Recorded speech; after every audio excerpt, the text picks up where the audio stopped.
So when I first got sober, one of the things that was a really important part of my recovery was the spirituality aspect of recovery. When I went through treatment in that first year of sobriety, I got sort of lit up, interested in studying spirituality, seeing where that fit in developing my recovery program. And that first year I really was characterized by me doing a lot of studying, reading all sorts of things about different spiritual traditions.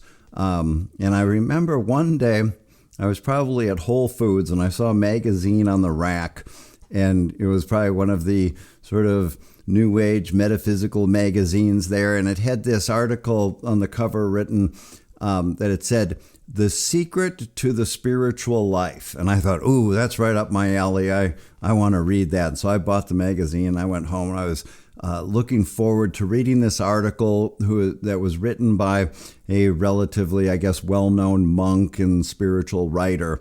And so I was excited about opening up and getting ready to read the key to the spiritual life. And I thought, I was sort of surprised when the article opened and it said, we asked this guy what his definition of spirituality is, or the key to the spiritual life. And he said one word, and that was gratitude.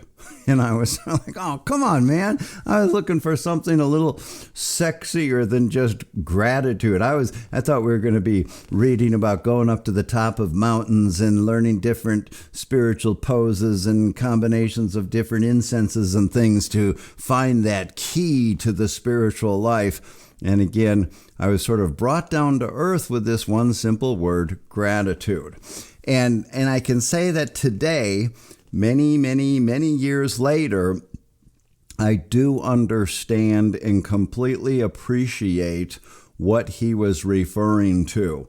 I've got a friend in recovery circles who I hear him say, frequently, his experience of hearing things like words like gratitude when he got into recovery, and he'll say he thought that was sort of a syrupy Hallmark card sentiment that he wasn't interested in, but he as well has come to understand just the power of this concept of gratitude.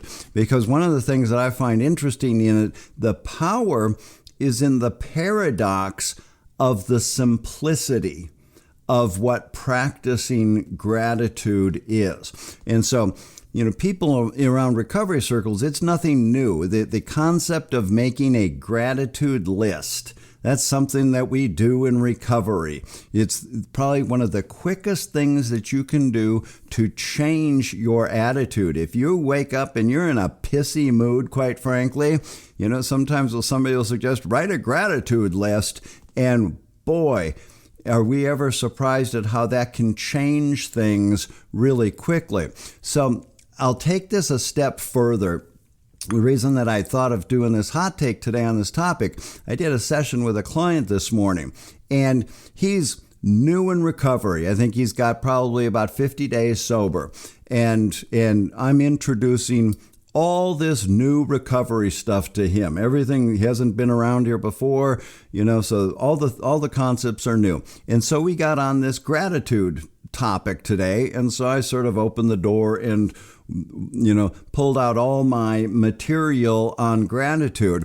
And one of the things that I have is I wrote a song. During that first year that I was sober, I was an impaired drug counselor. I had relapsed as a drug counselor, went to treatment, came back, couldn't work in the field that I was trained to work in because you can't do that when you're freshly sober as a drug counselor. And so I was trying to figure out other stuff to do. And I'm a musician, and I thought, well, maybe I can do something with music and recovery. And I got this idea. I wrote a rock musical to tell my story of addiction and recovery. And one of the songs that I wrote, as a matter of fact, it's the final song of this program, and it's sort of a recovery anthem. It's the synopsis of everything that this process of these songs before this song have led up to. And then again, it sort of encapsulates all the things that sort of signify or what recovery means to us. And this was around the time that I was reading that article about gratitude. And so I think the first line in the song, it says, been a long time, been a long way, been a hard road to get where I am today, but it doesn't matter. I'm grateful for the past. That's what got me here. Now I'm going to make it last. And I pulled out that material to work with my client this morning on that. And we read, I've got a workbook that goes along with that rock musical that I turned into sort of an educational recovery curriculum. And so we pulled out some of that and we read what I had written in that workbook about gratitude. But then he happened to say something. I said, so what does this sort of say to you? I had him make a gratitude list. Again, that's the first time he'd ever heard of that. And he wrote down some things that he was grateful for. And we talked about, so what'd you get out of doing that? And he says, well, it helps me make me realize I shouldn't take some things for granted.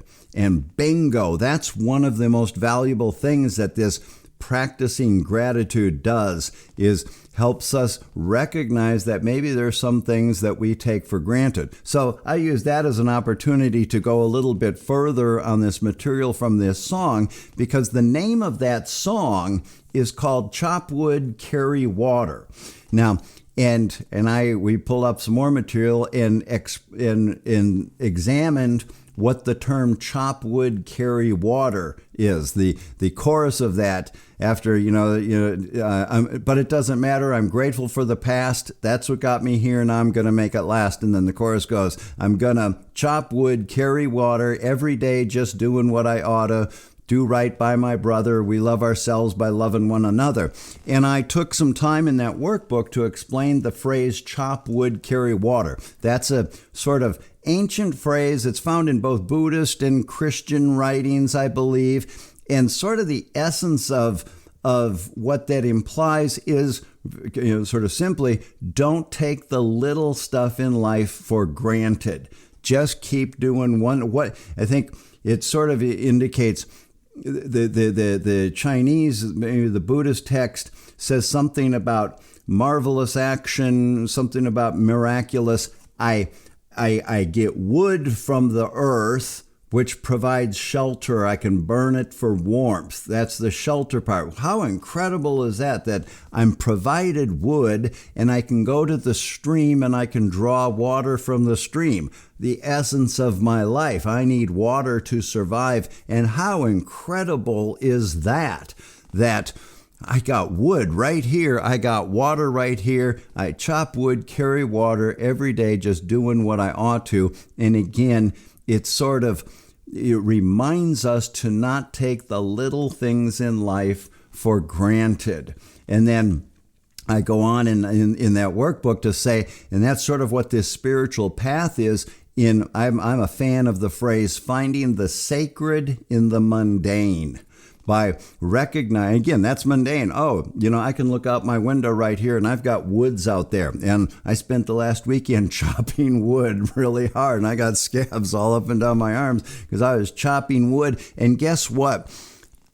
Having had this experience, this is part of, and actually the title of that chapter is called The Sacred Path. What does this sacred path mean? And because I've been walking this for a while, I have this experience of being able to go out in the wood and chop the wood, and it's exciting to me on a very mundane level. This is incredible, this wood that grows out of the earth. And so again, I can't really put into words, and your experience may differ from mine, and that's okay. That's part of what this sacred path is all about. We all have our own path. But again, finding the sacred in the mundane, this is pretty incredible.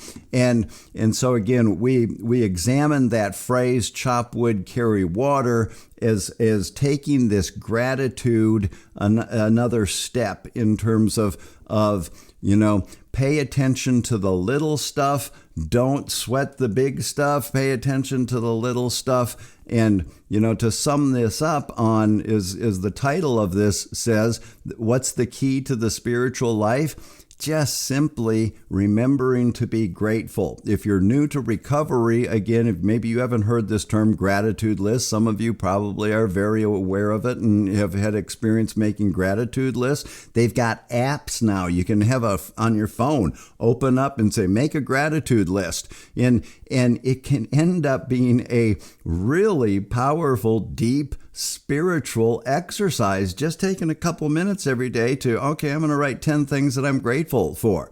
I'm grateful that the electricity is working today to be able to power up this laptop and be able to do this.